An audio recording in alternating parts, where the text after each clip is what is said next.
Monsieur le consul général des États-Unis au Maroc, Monsieur le directeur général, chers professeurs, chers collègues, chères étudiantes, chers étudiants. Aujourd'hui, nous avons l'honneur de recevoir parmi nous, à l'Université Mondiapolis, Monsieur le consul général des États-Unis au Maroc pour nous faire une conférence autour de la diplomatie et une conversation, surtout, il a tenu avec nos étudiants. Je donne la parole à Monsieur le directeur général et après on reprend le débat avec vous. Merci, Monsieur le consul général des États-Unis au Maroc, Monsieur le doyen, Mesdames et Messieurs les professeurs, chers étudiants, chers invités. Nous sommes aujourd'hui honorés d'ouvrir cette conférence avec un invité spécial qui vient aujourd'hui nous partager son expérience et son savoir. À ce titre-là, je remercie énormément Monsieur le consul général d'avoir accepté notre invitation. We are pleased to have you with us in this conference. Thank you very much for accepting our invitation. Pour les étudiants, il s'agit d'une conférence qui s'inscrit dans le cadre des activités para-universitaires qui sont très importantes pour rapprocher les étudiants du monde professionnel et pour vous donner aussi une idée sur les organisations, comment elles fonctionnent. L'Université Mondiapolis œuvre au travers de ses enseignements à vous dispenser des cours, des enseignements de qualité, mais nous tenons aussi à ce que vous restiez en lien avec le monde professionnel. Pour nous, il s'agit de deux volets complémentaires, les cours et les activités, donc les conférences, les visites, les ateliers, etc. D'ailleurs, la visite de Monsieur le consul général aujourd'hui est peut-être aussi l'occasion pour nous de nous inspirer du modèle en fait américain d'enseignement, un modèle basé sur la performance, sur tout ce qui est études de cas, sur tout ce qui est conférences, pratiques. Voilà pourquoi moi je considère que cette rencontre aujourd'hui est une rencontre enrichissante à la fois pour vous, les étudiants, et pour les professeurs, et pour nous aussi l'administration. Donc, je vous souhaite donc à vous tous une conférence enrichissante. Je ne vais pas prendre plus de temps, comme ça on va gagner sur le temps avec Monsieur le Consul général. Et encore une fois, mes remerciements à Monsieur le Consul général et à toute l'équipe qui l'accompagne aujourd'hui. Merci à vous.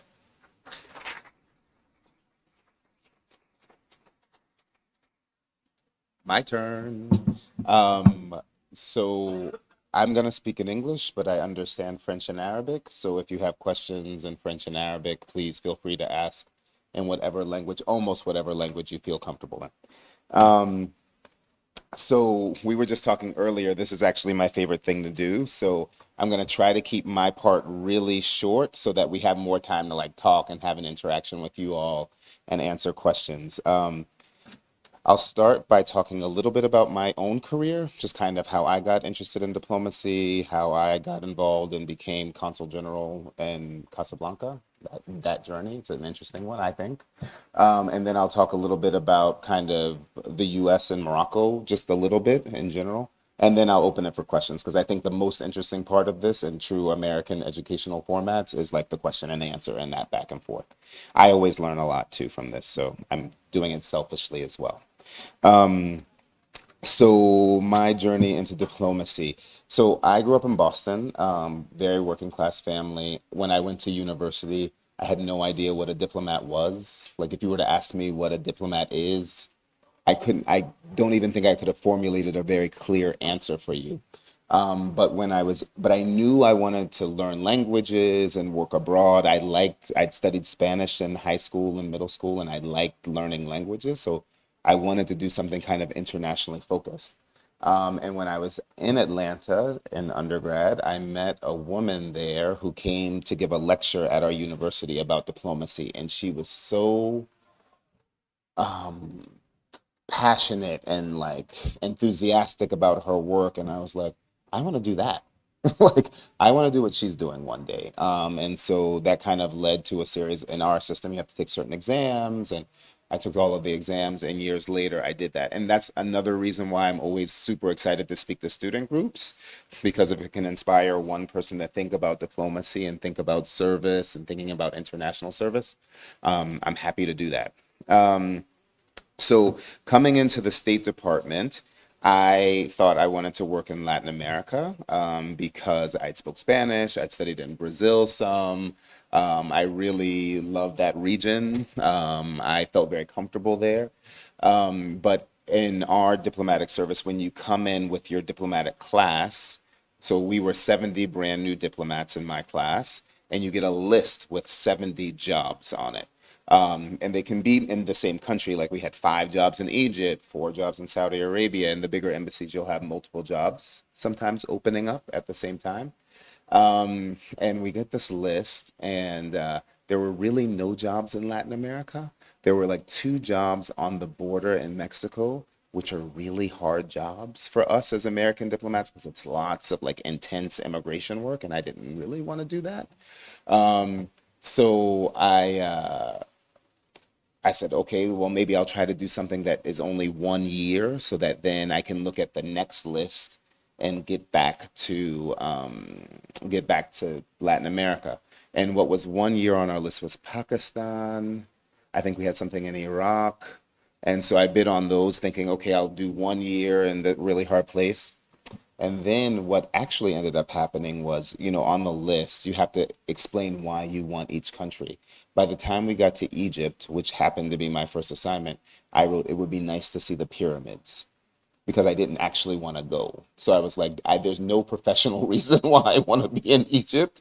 I don't want you to think that's the case. So I'm going to be very clear about that. And I got Egypt.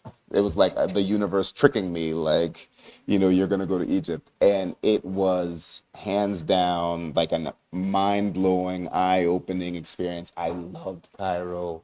I had such a great assignment there. Fell in love with like Arabic language in this region. And 20 years later, am still kind of working on this region. And also 20 years later, have never been in that Latin America. So I would just say, stay open. Like you don't know. When I was 20, if you would tell me that, 25 years or 30 years from then I'd be the U.S. Consul General in Morocco, I'd probably say, probably not, but it's such an honor and an amazing experience for me. And so I'm glad I just stayed open to the world and stayed open to new experiences and just kind of let things unfold in a way. I also don't let people tell you no. I remember like when I was going to study international studies in college, people were like, why are you studying that? Like people where I come from, they're like, if you're going to school, you should be studying something you could clearly get a job afterwards, like business or economics or law. And I was like, I don't want to be a lawyer.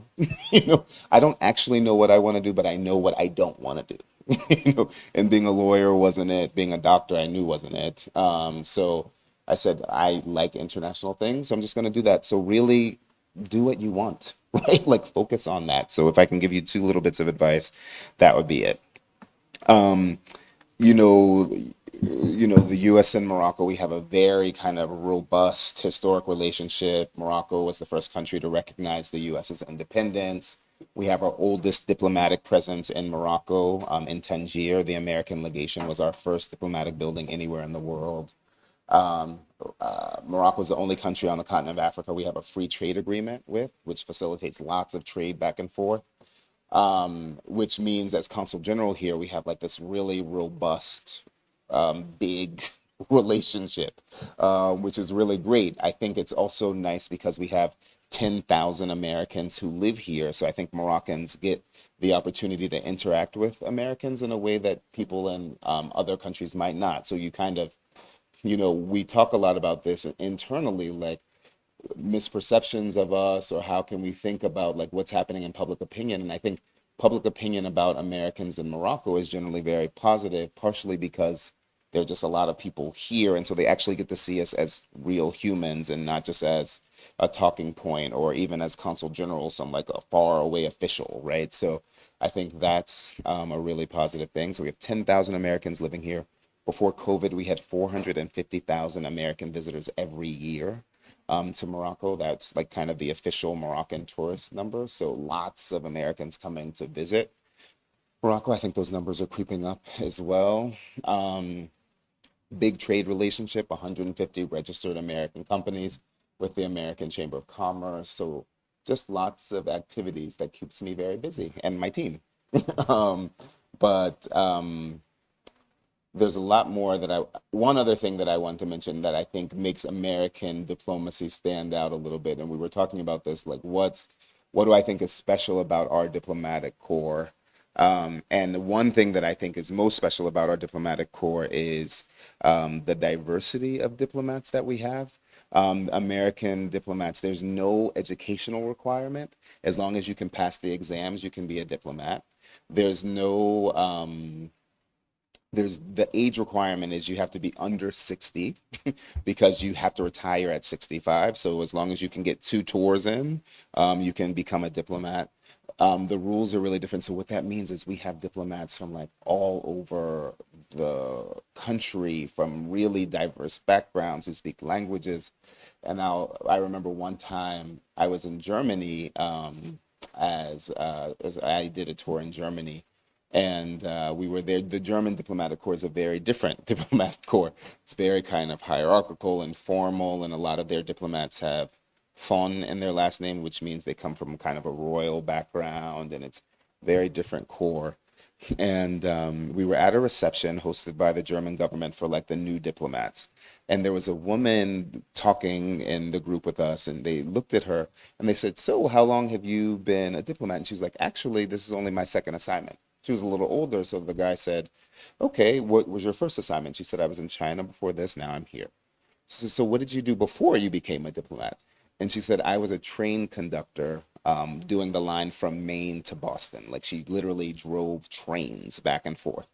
And you could see his face was like, "What?" Like, what do you mean you drove trains? Like, and now you're a diplomat, like at this reception with me. And I was like, that's what makes us different, because in our corps, you can be a train conductor and like take the exams and become a diplomat. And I think that's really representative of our corps. We have people who have backgrounds from every country and every language and from all over the US. And it doesn't matter what you did before. We have doctors and lawyers, but we have train conductors. I was in Afghanistan once with this woman who was from Lithuania. She'd been a model. She was like 6'4". We would go into meetings in the Afghan foreign ministry, and they're like, "Who is this walking in here?" She still has that kind of model gait. And they were like, "What is happening?" And we were like, "She's like the best political officer we have, actually." So, I really love that about us and our diplomacy. It's kind of less formal, sometimes a little quirky, but always really diverse. And I think ultimately it makes us stronger. I said I wasn't going to talk, and I feel like I already talked a little too much. So I'm going to open it up for questions now.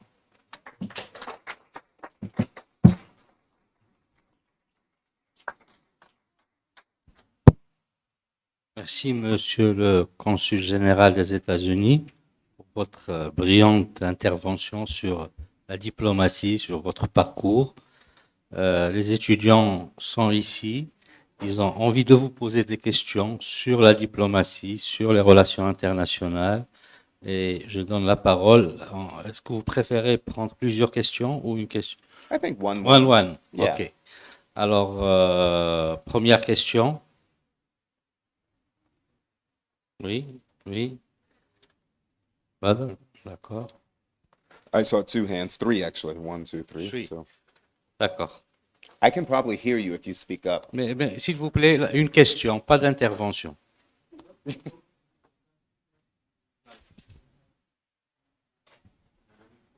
Le micro, on peut pas So vous the question was, what was the most difficult task that I've had in my career? That's a good question. You know, I've worked in some complicated places. I worked in Afghanistan, which was tough. Um, uh, I'll share kind of a personal story that was really hard for me is one. So in our diplomatic service, there are two kind of mid-level diplomats who are chosen and they're responsible for briefing and kind of making sure that the Secretary of State is prepared for like all of their meetings and like everything, basically phone calls, meetings, speeches, travel. Um, and there are a lot of people doing that, but there's kind of two main focal points where everything comes for. And I was chosen to be one of those um, mid-level diplomats when Hillary Clinton was Secretary of State. And before you do that job, you already get like 4 weeks of pretty intense training. It's actually more training, but because I had done one of the jobs before in an earlier assignment, I didn't have to do it. Anyway, long story short, I remember, so I had I'd done all this training. I sat with the person who was doing the job for 4 weeks, watched her do it. I thought I had it all down. And that first night, so basically before the Secretary of State leaves the office generally, you try to give them like a briefing book for what they have to do the next day, like calls and speeches. And my first briefing book that I did alone for her, she had like the craziest day ever. It was like meeting with the president, speech at, you know, an NGO, all of this stuff in the book, 4 calls with different foreign leaders, and you're trying to like balance all this and prepare and pull all this information from the building. And I got it all into the book really late. I think I gave her the book at 9 o'clock at night. She stays up late, so it wasn't the end of the world. But I took the book over to her house, and I got the book over to her house. And I remember that day leaving the office like a mess. Like, I can't do this. like I just got her a book that like for a day where she literally is gonna have to read the Bible tonight. It was like this big, full of information. And I got it to her at 9 o'clock. I was just like, I'm failing. Like first day off, I'm already losing, you know? And so it's like good to have friends because I called my friend and I was like, you know, I think I'm gonna like just tell them maybe I shouldn't have been the person they chose. And he was like, how about you wait it out? You know, he was like, give it a week. He was like, you know, the thing is in this job, they're not gonna keep a dummy doing this job. So like, if you really can't do it, they'll ask you to leave. And I was like, I don't want it to get to that point. You know, I don't want to be asked to leave this job. The first week was tough, you know, it was a lot of like knocks, but I actually learned the job. It was brilliant. It was like for me as a junior, as a mid-level diplomat, it was an eye-opening experience to sit with the Secretary of State on all of her calls and meetings and speeches and prepare her for that. So I was like really thankful. So I'm glad that I stuck it out, you know, that I didn't quit.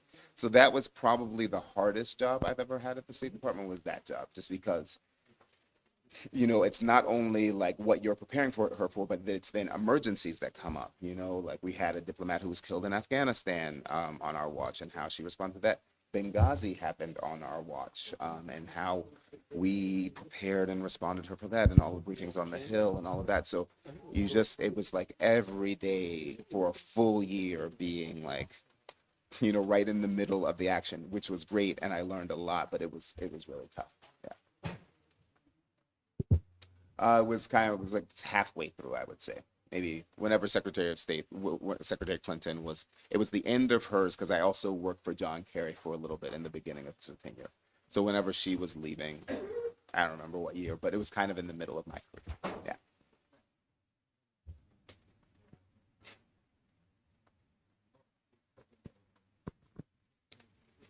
Good evening. First of all, I would like to say that I really love your energy that you give. Thank you.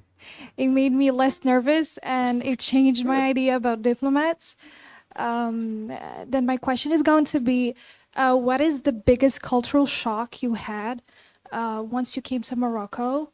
Is there any particular story you would like to tell us? And thank you very much for assisting me.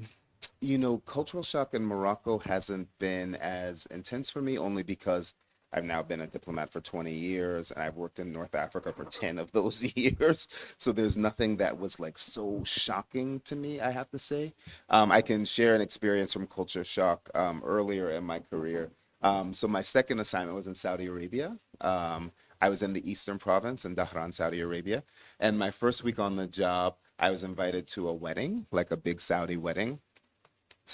Weddings are always separate, right? So there's like a women's quarter and like a men's, but it's generally in the same building. So like, I was obviously on the men's side, but you could hear the women's side having this like really big party and dancing and music, and like our side was just like people smoking cigarettes, And I was like, why do I have to be here? Like they're actually having a real party on that side.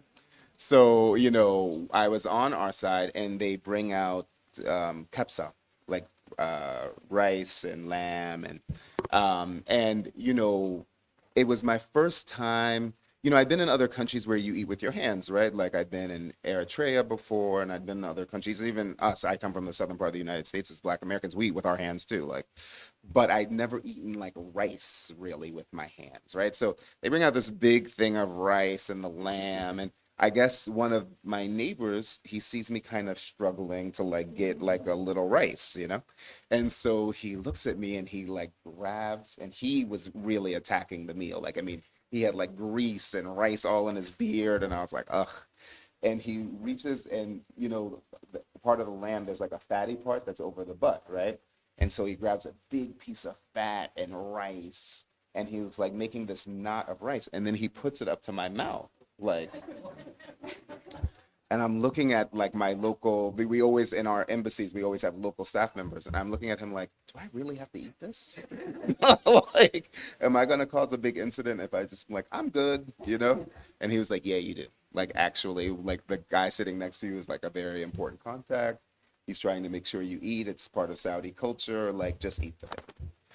I'm like, all right, but what that taught me is the next time I was at a wedding, when they brought out the kapsa, I was like really attacking it, because then they see like, oh, he can handle his own, like I don't need to feed him, like he's, managing.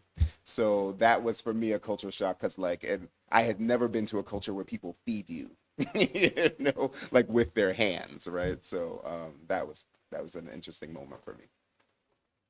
There's a question here too. I think you have a question. Oh, okay. Sure. After. Yeah.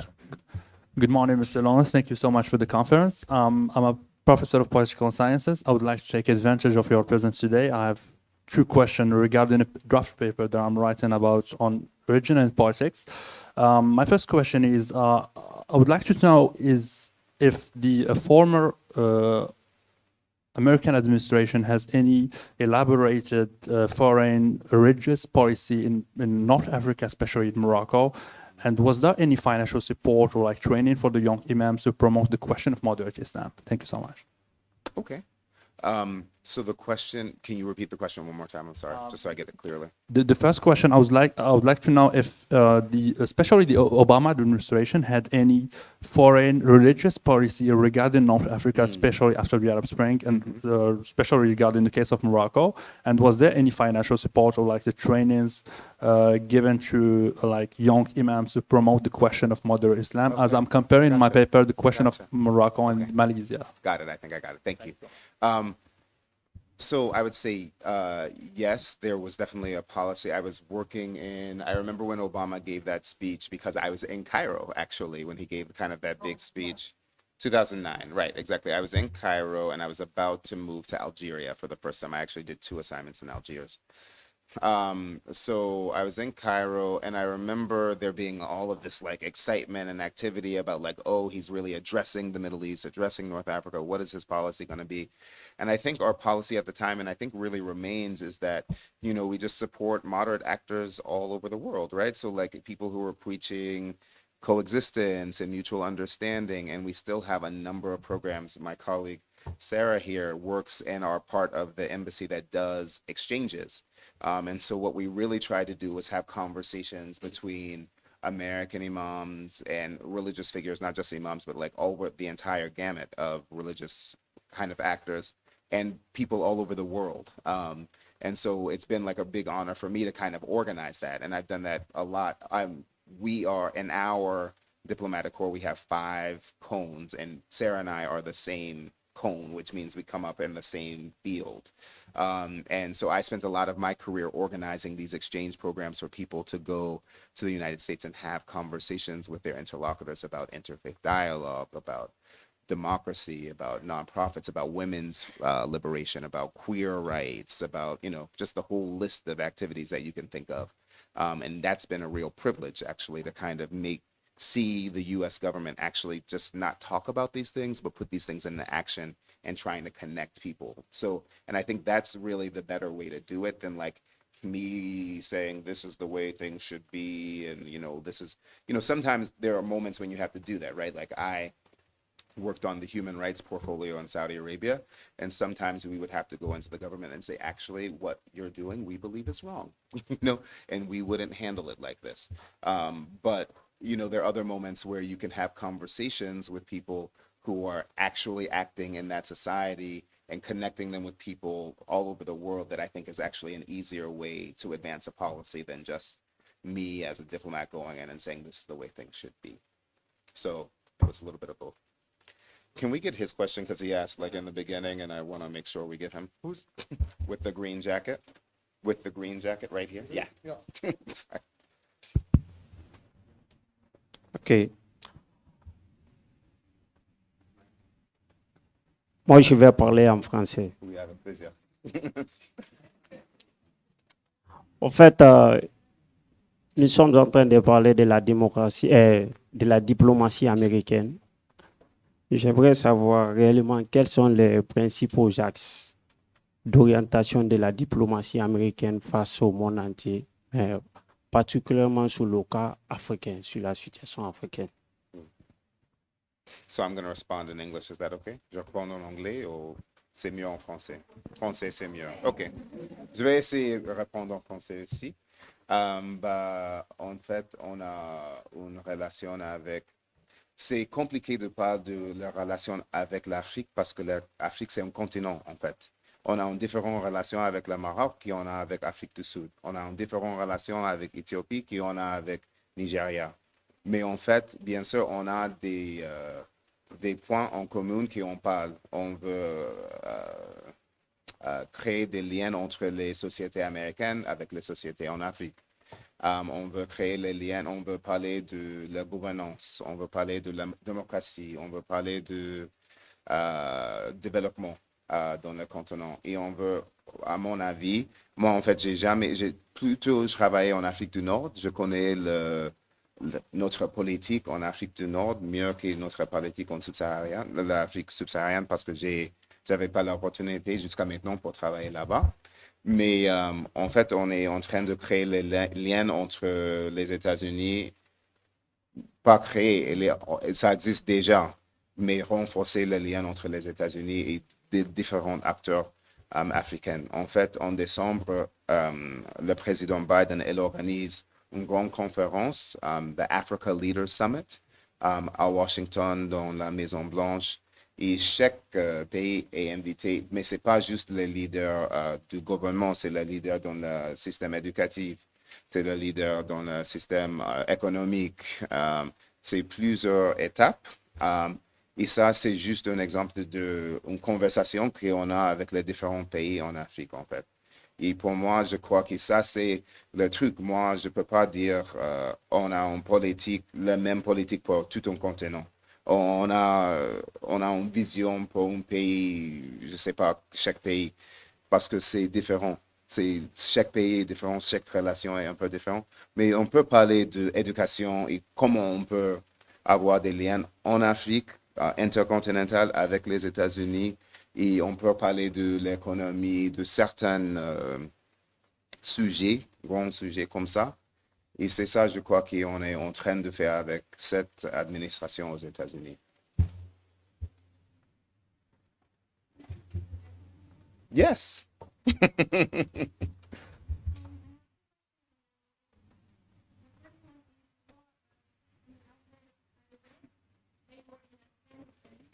Negotiating. So the question is, what were the targets for negotiating? Mm-hmm. Yeah. So yes, in Afghanistan, I did actually have time to get to know a fair amount of Afghans with the job that I had. So I had a dual, when I went, I was told I would have one job. This is also about remaining flexible, and then they merged sections. So I actually had two jobs in one. So I went to be working in the political section there as the person in charge of the bilateral security agreement. Not in charge of it myself, but like in charge of like the kind of labor behind the organization of the agreement that we were forging with the Afghan government. So at the time, I think 4 years, we looked at our security agreement with the Afghans and we renegotiated it. So I was there with our ambassador, Ambassador Cunningham, and General Dumfries was his name, four-star general. In the room, there were, because those meetings are pretty classified, there's actually a small core group of people that can go. I was like the most junior person in the room with the ambassador and the four-star general. So I was like the note taker. And negotiating for me, like being a note taker in those negotiations was really tough because that language was new for me. That kind of defense, kind of very specific military language about what is happening and what is needed and who's going to be here and soldiers and different kinds of tanks. And, they're flying things around and I'm like, I've never heard of this, but let's try to write it out and then ask later. Fortunately, I had one other kind of mid-level military counterpart. So the stuff that I didn't understand, we would just do a deep dive afterwards, like, what did he say?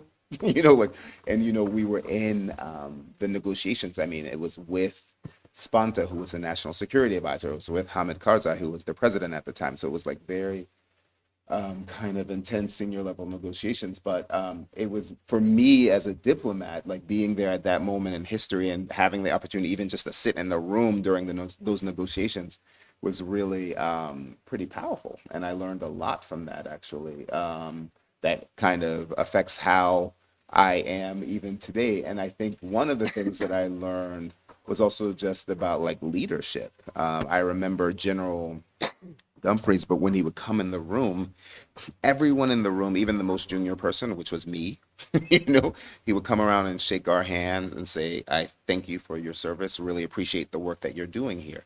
And I was like, that's just nice to be recognized. Like I'm here, it's Afghanistan, we're all working like 18, sometimes 20-hour days. I'm like taking these notes about something that I don't fully understand, especially in the beginning. By the end, you get to understand it. And I really appreciated him being just like acknowledging my presence, and thanking me. And I was like, wow, I want to be a leader. When I get to lead a couple people, I want to be a leader that acknowledges folks, So you kind of learn, you can pick up things like from the diplomacy side, like watching those negotiations, but also just in terms of leadership and how you want to be. I learned a lot too in that. There was another part of your question that I can't remember. Yeah. I did actually. I was part of a group of diplomats in Afghanistan. We called ourselves the like-minded group of diplomats, and so basically we were trying to do fundraising for different local Afghan organizations that were working on issues that were kind of complicated to work on in Afghanistan, but close to our hearts. So kind of women's empowerment, psychological health, LGBT and queer issues. So like we raised money kind of amongst ourselves by organizing different activities to give to organizations who are working on mental health for Afghans. I mean, they're living in a war zone, going through a really complicated moment. And we wanted to make sure that, yes, we have the government that is doing, having government to government relationships, but we are actually living there now. And like, we're part of this community too. So how can we figure out how to plug in even on our little level of like organizing like a little fundraiser or a clothing drive or whatever we could do. So in that vein, like on the social side, I got to meet a lot of Afghans through that, not just kind of the ones that we met at the ministries and through work. And so that was really nice. I got to kind of work with Afghan NGOs, and that was really enriching for me personally. أولا أريد أن أشكركم على اعترافكم بمغربية الصحراء. سؤالي اليوم، هل الولايات المتحدة الأمريكية لديها خطة لكي تعين المغرب على استرجاع صحرائه؟ Okay, I think I understand it. But can I answer that in English? Yes, yes, of course. Okay, good. Um, so our policy, we have a very clear policy that under the last administration and that this administration has kept actually towards the Sahara. That policy hasn't changed, so we have still recognized the Sahara. We still, we have student programs that we do and exchanges and all kinds of activities that we do there. Often I'm asked about our presence there, and we do have a virtual presence there in terms of like building like a physical building. I always give the example of our building here in Casablanca. Like we have been talking about, we're building a new consulate in Casablanca. I often talk about this and that, in 2024, when the building is done, Morocco will have the oldest American diplomatic presence and the newest American diplomatic presence in the world. And it's an investment of over $350 million. It's like going to be a state-of-the-art, beautiful new building in Casa Financial City. And I also talk about it in the context of like a government that is saying like, in most places we're like shrinking our outside offices, right? So like, when I entered the diplomatic service, one of my dream jobs when I was in Cairo, I wanted to be the U.S. Consul General in Alexandria. I was like, that is a job I want. It's going to be awesome to live right on the coast. And I loved Cairo. I was like, I loved Alex. And that job doesn't exist anymore because we closed our consulate in Alexandria. We used to have a consulate in Oran. We closed that. In Algeria, we used to have a consulate in Benghazi. We've obviously closed that. So we've closed like all of these diplomatic presence. And in Morocco, we're building a $350 million building, which I think speaks to our commitment to this relationship, to our like how we view Morocco in terms of the continent. But also to get to a point where we got the money and all of the permits and like the diplomatic security and everything. It took us like pretty much 15 years of back and forth to get there. And then once we did get the money, it takes 5 years to build. So it's like building a new American consulate. It's not just something that it's like, we're going to build a consulate and we're moving in here. It's a process. And so, yeah, we have, again, in 2024, summer of 2024, we'll open a beautiful new consulate here that I think we'll, as internally, be very proud of. It just speaks a lot to our relationship here. Je vais faire une question, j'ai une question. Encore une fois, je vais vous poser une question et puis je vais donner à mon collègue, professeur Amour. Je vous remercie une autre fois. Je vais poser ma question en français. Vous savez, les États-Unis, aujourd'hui, donc, dans sa lutte contre le terrorisme, il a beaucoup d'alliés. Le Maroc est un allié. Il y a eu une organisation au Maroc au mois de mai du sommet contre le terrorisme qui malheureusement frappe l'Afrique. Il y avait plus que 85 États. Et parmi les résolutions, c'est que le séparatisme et le terrorisme font un. Parmi les résolutions, donc pour cette conférence qui a été organisée par les Nations Unies, les États-Unis et le Maroc, ici à Marrakech, que pensez-vous dans cette déclinaison de la politique américaine par rapport, puisque vous avez parlé de l'Afrique du Nord, étant donné que le terrorisme il est au Sahel, il est juste à la frontière donc de l'Afrique du Nord, de cette déclinaison par rapport à ce qui se passe aujourd'hui, par rapport au sommet de la Ligue arabe. Est-ce qu'il va y avoir une même vision ou, à votre avis, au niveau du sommet de la Ligue arabe qui se passe chez le voisin de l'Est, est-ce qu'il va y avoir une condamnation, encore une fois, du terrorisme qui est liée au séparatisme, tout en sachant qu'il y a des pays qui encouragent les séparatistes et qui abritent les séparatistes chez eux? Merci. Okay.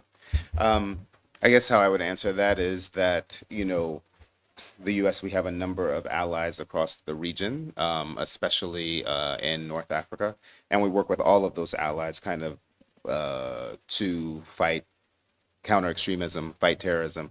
I can, you know, I've lived again in many North African countries. I've lived in Egypt, I've lived in Libya, I've lived in Algeria. And I can say in each one of those countries, we had partners in which we really talked about our security cooperation and thought about like what is best for our two countries and how can we keep our people safe, right? I think that,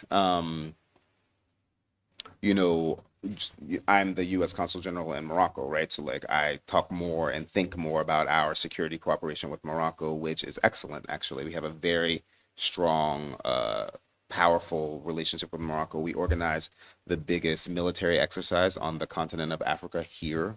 I think there's a reason why we chose Morocco for that. It's called African Lion. We organize that every summer. We bring militaries from all over the continent to train on like how we protect our nations. If something happens here on the continent that is affecting us, that is affecting these countries, how can we work together and make sure that it's not just when an emergency happens that we're talking, but we're constantly having this conversation and training. And we do that really with countries all over the continent. We have defense attaches, and people who work in security cooperation in almost every embassy that I've ever worked in. I think every embassy on the continent. So it takes on a slightly different flavor depending on where you are and, you know, the relationship we have with that country. But security cooperation is something that is really important and like fundamental in our diplomacy worldwide. Thank you very much. I would like to thank you for your brilliant lecture, of course, and all those clarifications. I'm Fouad Amour. I have the pleasure to teach in this university. And I wanted to take the floor just after my colleague when he asked you about this Obama policy towards the Middle East and North Africa. And I would like to dwell a little bit on that issue with is, I do believe, of paramount importance since the Obama policy and the launch of what we call pivotal strategy, pivot strategy towards the Indo-Pacific area.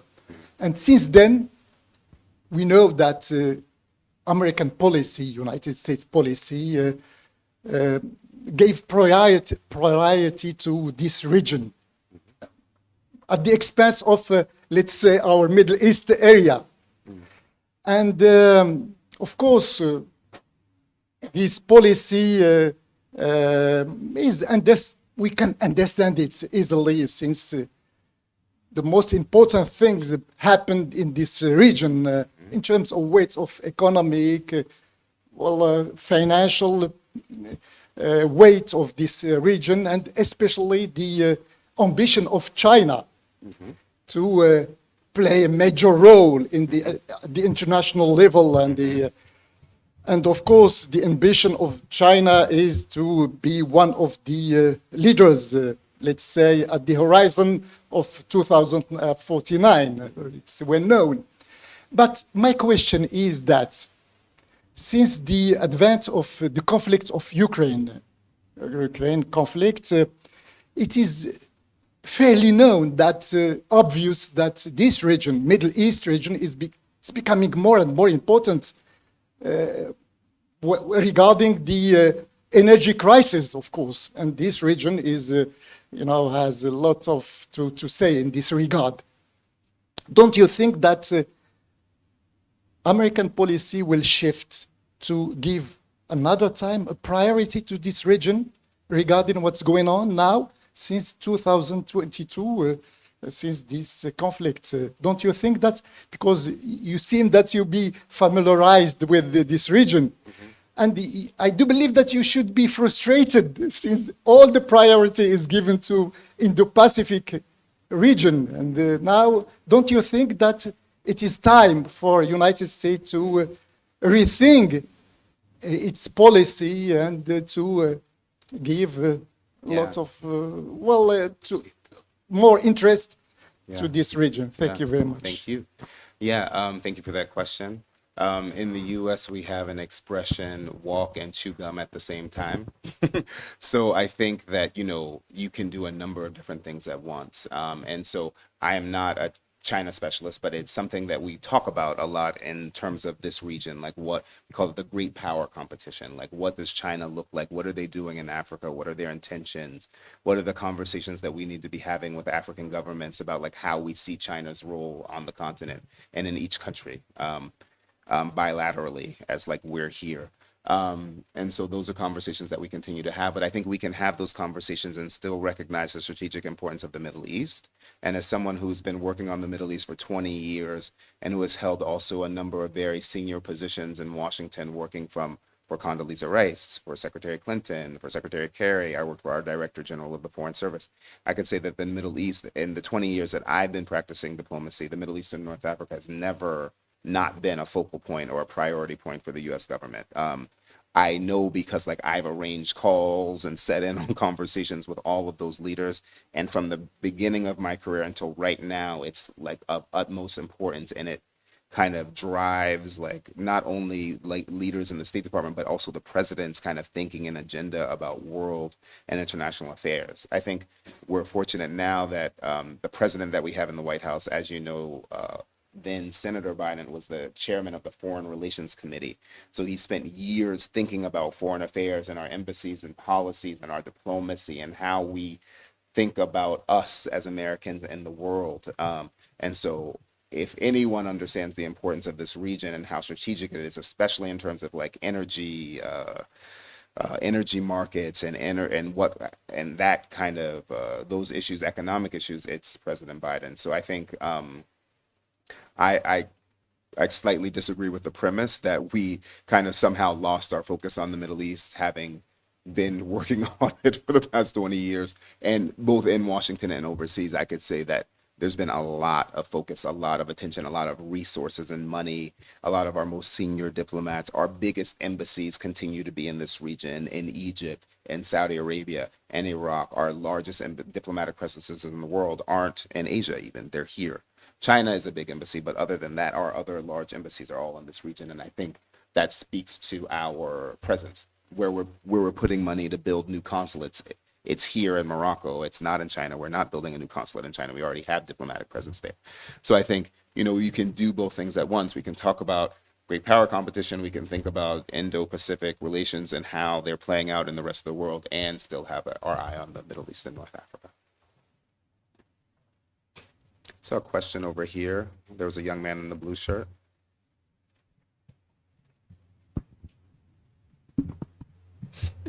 Thank you for letting me speak. My name is Mr. Powell.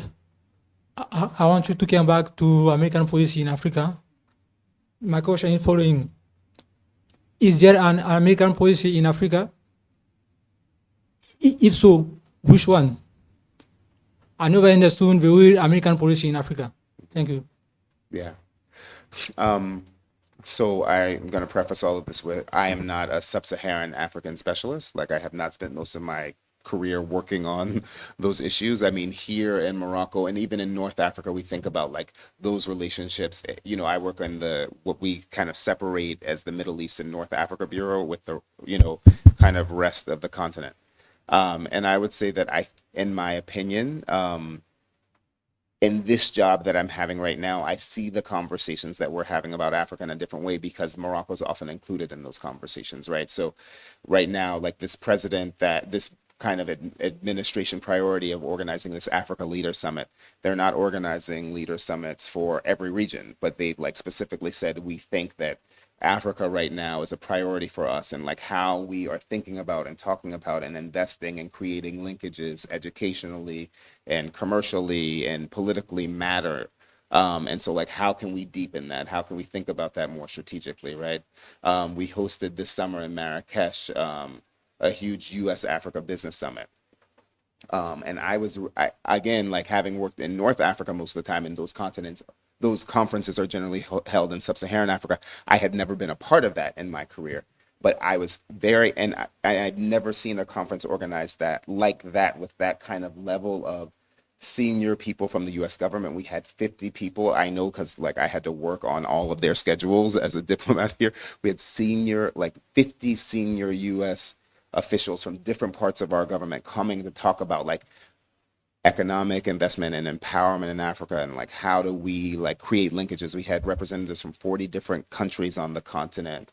We had all of the biggest companies that you can think of represented there, and we had these really robust conversations with people from all over about how we can grow these partnerships and really deepen them. So I mean, to say that I can't to be just frank with you, I can't fully answer your question about like what is our overarching strategic kind of policy regarding Africa. But what I can say is that there's a lot of attention being placed on Africa in general right now with this administration, and I think they're really putting their money where their mouth is in terms of organizing these big conferences and having these conversations about how can we deepen things and how can we think about this in a different way, in a more strategic way that's not just kind of, I think, moving away from not away, but like a lot of our relationships, especially in sub-Saharan Africa, are always kind of based around this aid model. And it's like, why does it have to be? Like there are all of these other areas that we can really focus on too. We can focus on commerce, we can focus on education.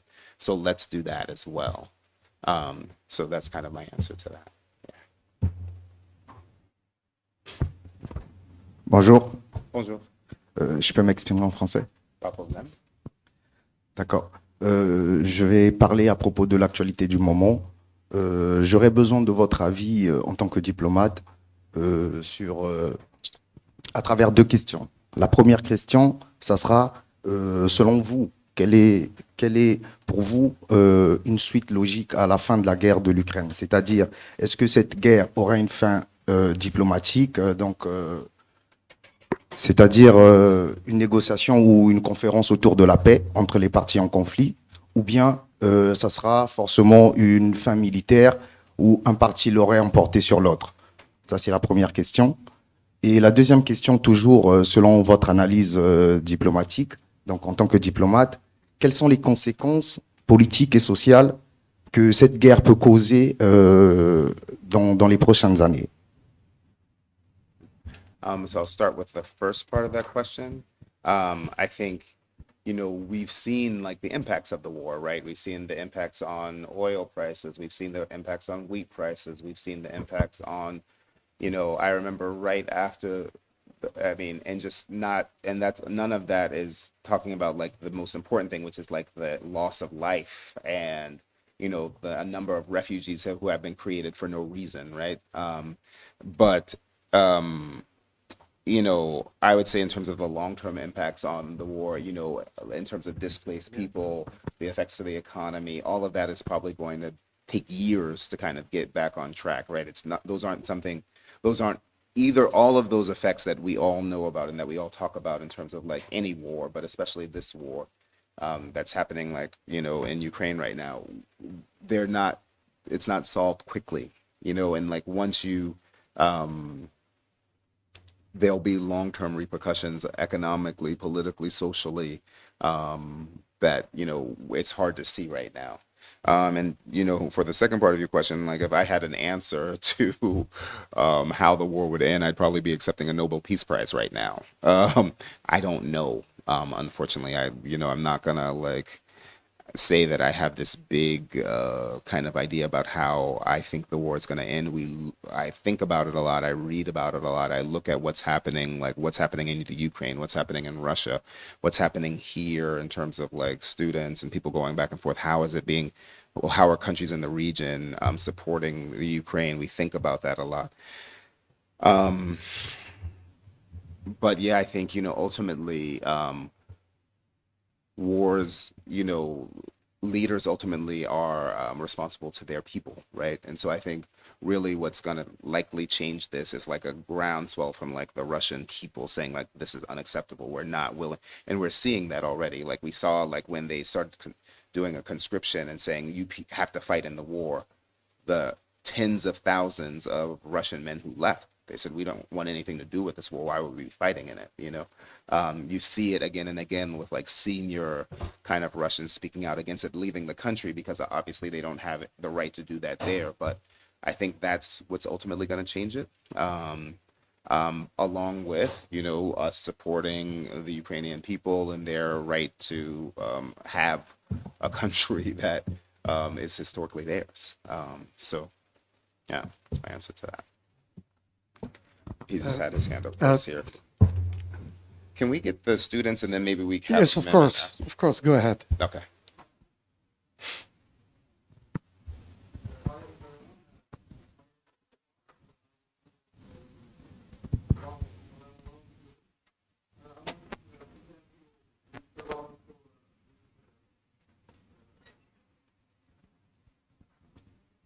I want to thank Mr. Lawrence for discuss about serious thing, and I want to ask a question more or less serious. My question is, what you appreciate in Morocco? The thing you appreciate in Morocco, the food or the people, the culture? That's my question. Okay, great. I'm going to take a couple questions because time is kind of, we'll take one here and then I'll take yours as well. What would you like to ask yours?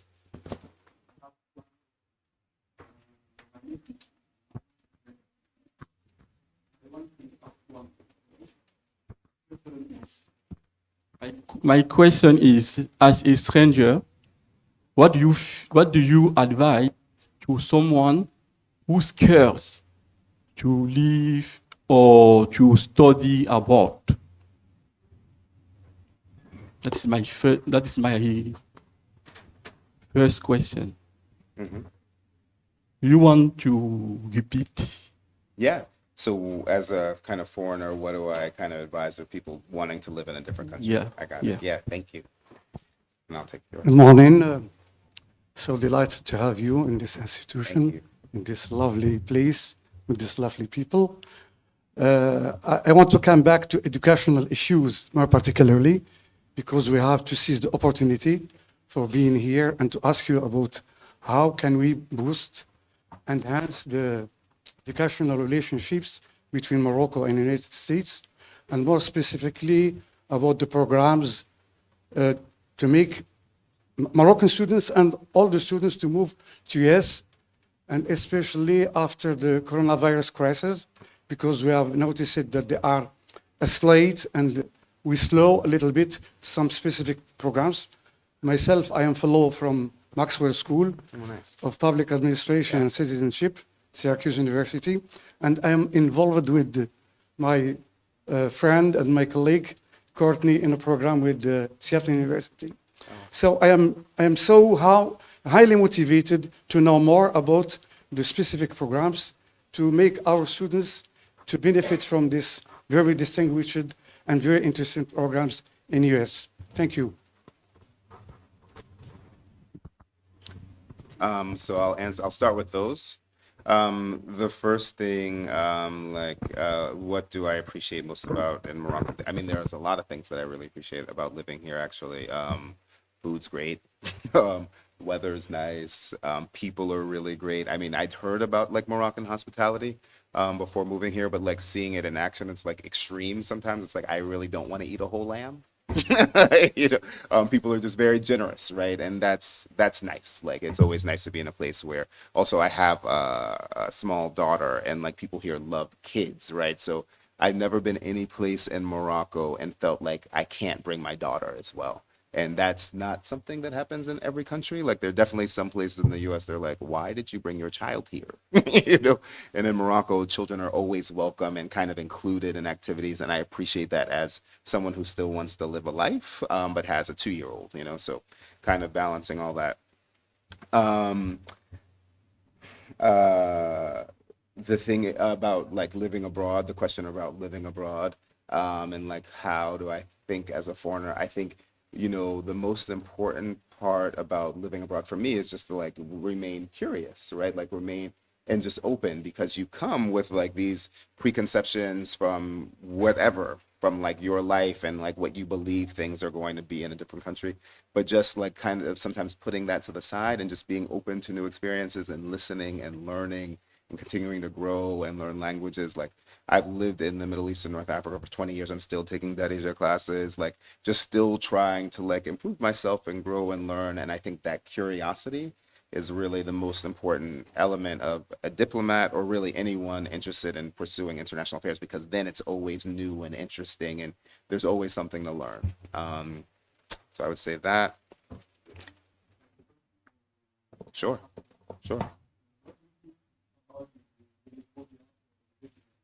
Yeah, it's a real thing. Xenophobia and racism is like a very intense and real topic, right? And I mean, I think, specifically for me as a black person, right? Anti-blackness is something that we see all over the world, unfortunately, right?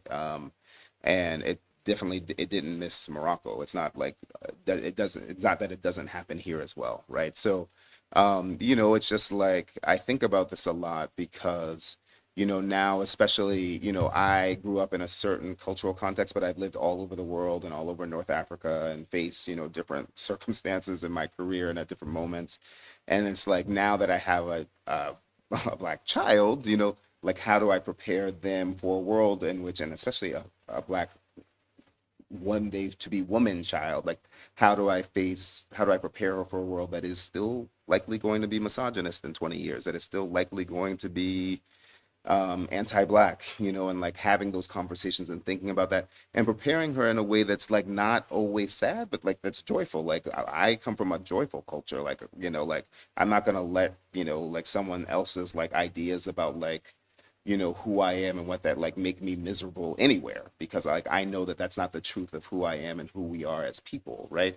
But I do want to be like frank with her and prepare her for a world in which she's going to have to navigate, and that sometimes that world is going to be unjust.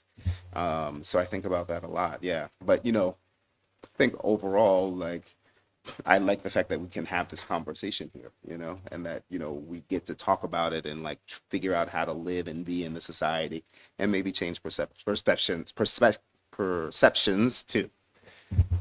The last question about educational exchanges. Spent like my entire career working on this, so like I'm always happy to talk about educational exchanges and linkages. And Sarah, we also have Sarah, if fill in, if I'll pass you the mic if I miss something, and Jawad as well. We at the consulate here with Morocco are like really focused on creating more linkages educationally between the US and Morocco. So like a lot of the best linkages happen when you have a professor here who creates that linkage, like you with Maxwell and you with Seattle University yourself, right? Because then it's like embedded. You all know those institutions, you know how they work, you know this.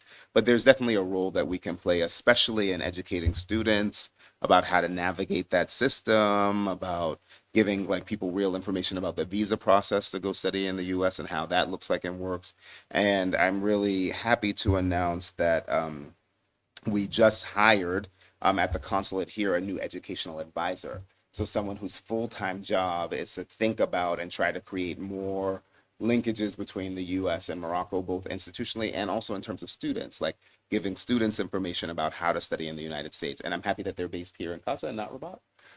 So that, they can get out and really talk to students all over the country, but specifically here in Casa a lot. I'm like really, they're almost on board. We have like a onboarding process, and I'm really excited to like get them on the team and like all of us put them to work. Am I missing anything? Would you?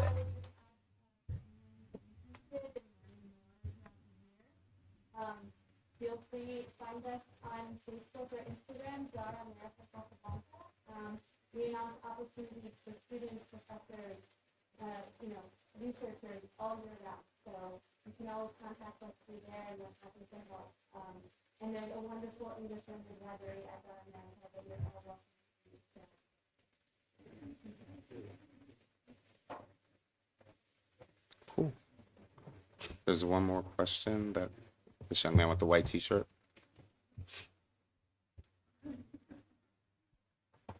It's okay, I have 5 more minutes. Okay, thank you.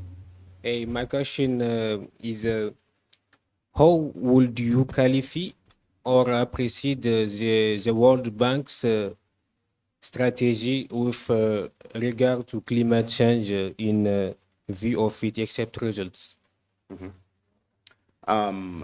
So, and with this administration, with this current administration in the United States, with the Biden administration, they put like a real focus on climate change and making it a really important part of our diplomacy. So it's like one of the first administrations that has a climate advisor And our climate advisor is John Kerry, so former Secretary of State, someone who like carries a lot of gravitas, knows world leaders, and is leading conversations like all over the world about climate. And just in terms of like locally, kind of what we do, right? Because like you can have these conversations on a more senior level at the World Bank, at the State Department, among leaders, but it's really about like how we all show up and like what we can do to kind of help change this kind of to make our planet safer, right? And I think that we have a lot of programs that we're doing. We send folks who are having these conversations locally to the United States to kind of create linkages between them and U.S. actors. We recycle ourselves at the consulate. I'm very glad that we started a recycling program for ourselves. We participate, we support local actors who are doing things like Saad Abid, who's like doing beach cleanups and thinking about like how to be more environmentally conscious here in Morocco. So like thinking about how we can kind of plug in locally the things that are happening and movements that are happening locally to kind of save our planet. So yeah, I'm very proud of the work that we're doing, both like kind of on a more kind of 50,000 foot level in Washington, but also and globally, but also just here on the ground as well. I think it really matters. Thank you.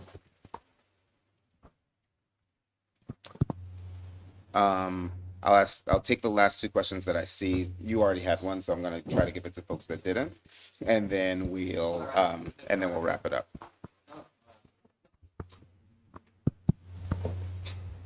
Good afternoon, sir. Welcome to Morocco, as many people say. Assuming that a lot of students who are here in Mondiapolis want to pursue your career, or at least a similar career as you, do you have any advice that you would like to give the students here? Okay, thank you.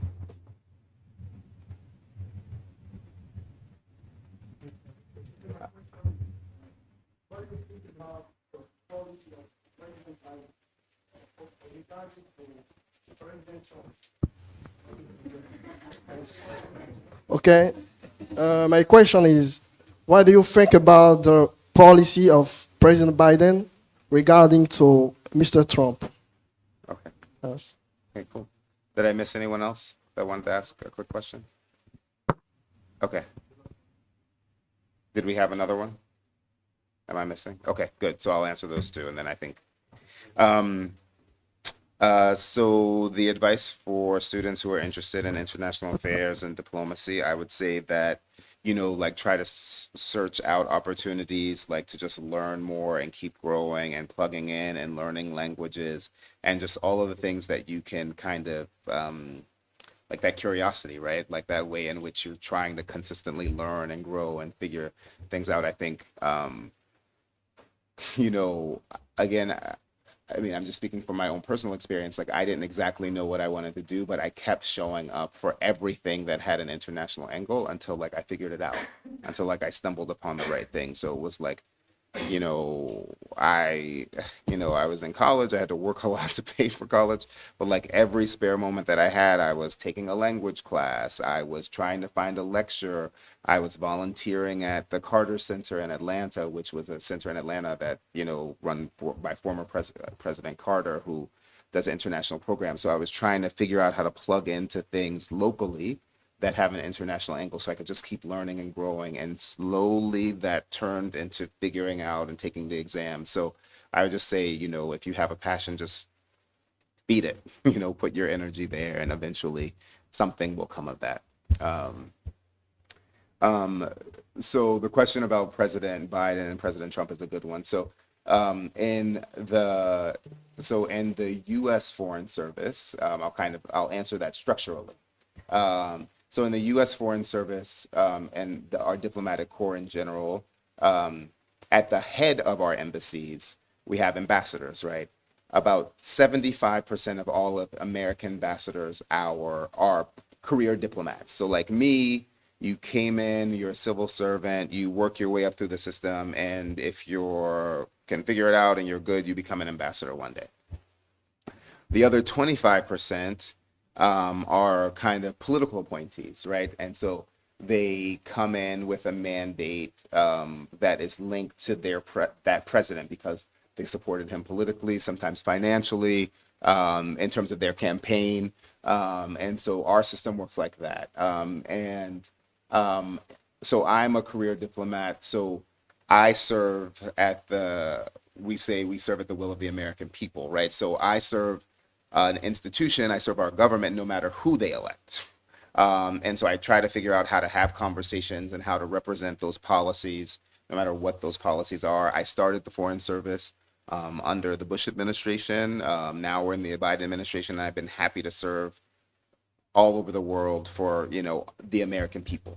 So I would say that, in terms of like my own personal opinions, when I'm kind of mentoring like more junior American diplomats about like, oh, how is it that you can work for a president that you don't agree with on both sides of the aisle? I always say that, you may not agree with the president, but there's so many policies that are happening and taking place all over the world. And don't you want to be part of that conversation? Don't you want to be part of like the government that is formulating our perspective about Morocco or about whatever country you're in? And like some of that is so much bigger than just the president, actually.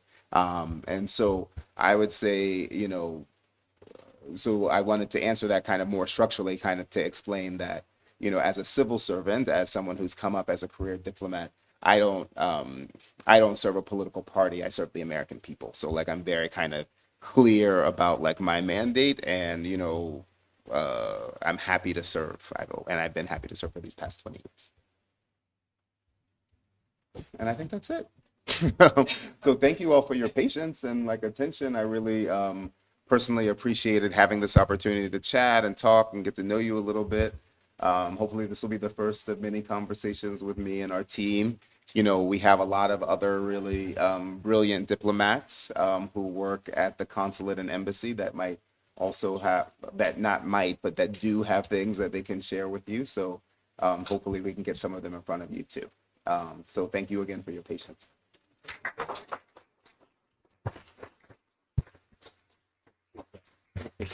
Okay.